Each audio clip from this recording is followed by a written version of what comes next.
Today's video, I'm going to go ahead and answer this question here, which is like, how can I go ahead and land a cybersecurity role in 2025, like a remote cybersecurity role? I'm currently based right now in Asia, and people have been asking me, is it possible to go out there and get like a six-figure cybersecurity role in Asia? And I'm going to tell you guys right now, 100%. So, not to get political, but cybersecurity attacks happen a lot from overseas as well as domestically. Like, if you have the capability to go and gain a competitive edge over another government, over another business entity, there is something called corporate espionage, where companies are spying on other companies.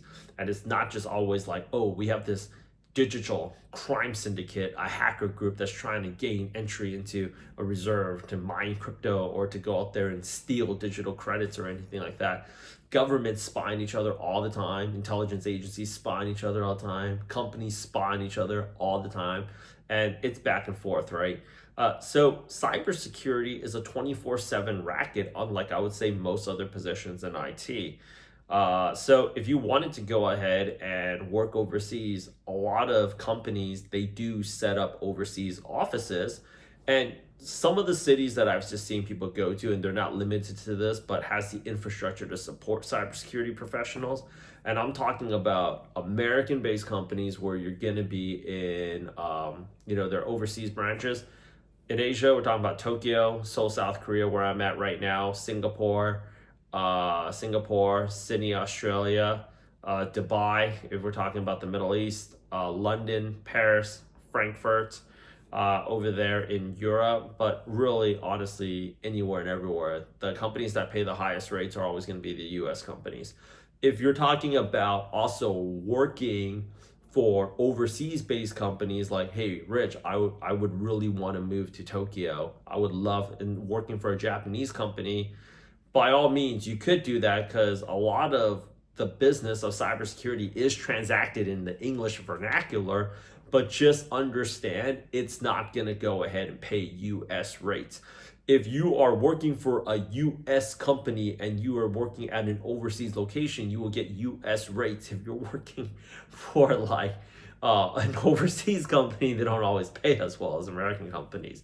But having said that, though, I think the other thing that's also very important to note is this: get your certifications in order, and you can go ahead and operate remotely. And you can go ahead, and there's a lot that you can do, but you got to get the certifications out of the way. You definitely have to get the hands-on experience, because even with the certifications out of the way, it still takes about 6 months to a year to get really good. So you want to go ahead and be cognizant of that, right? Like, just because I get my barista's license or I get my driver's license, it's not like I'm like going to be a good driver or something, or like a good coffee maker. So there is a learning curve, and where you go also matters. Like any other job, you take the two words cybersecurity out of it. A lot of managers are bad. We try to make sure everybody that's a part of our program is going to companies where these managers can be good mentors to you. Somebody that actually cares about you, somebody that actually is going to take you in underneath their wing and actually really show you the ropes, is going to be very different than somebody that's just like going to treat you like another cog. So with that said, yes, it's definitely possible for you to go ahead and move overseas, but like, for you to think that it's unrealistic for you to think, this person here wrote me a lot of information. They're like, I really want to live in Asia. Who doesn't? It's great out here. But like, I really want to go ahead and I really, really, really want to go ahead and live in Asia. Like, as soon as I get my certified ethical hacker, I was like, no, well, you still need to get job experience. You still need to get the actual hands-on experience. And what we do teach you in the program, when you're responding to real world cyber attacks, is going to be very, very, very different.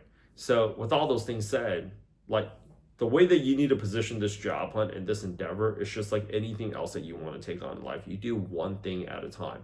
First things first is you get your certification out of the way. You get your skills out of the way. You get your resume, LinkedIn, and cover letter done.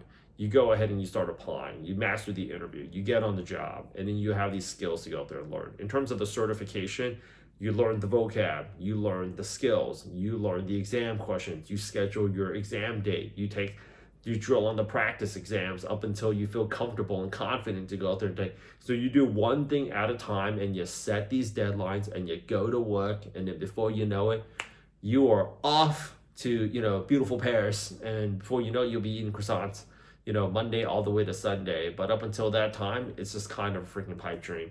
Schedule a call with us. We would love to go ahead and talk to you about how we can help you make this transition, in addition to like, what are your career ambitions beyond? Like, why do you really want to become a cybersecurity professional? We can talk about that and help you kind of position how to go out there and position your job hunt, or your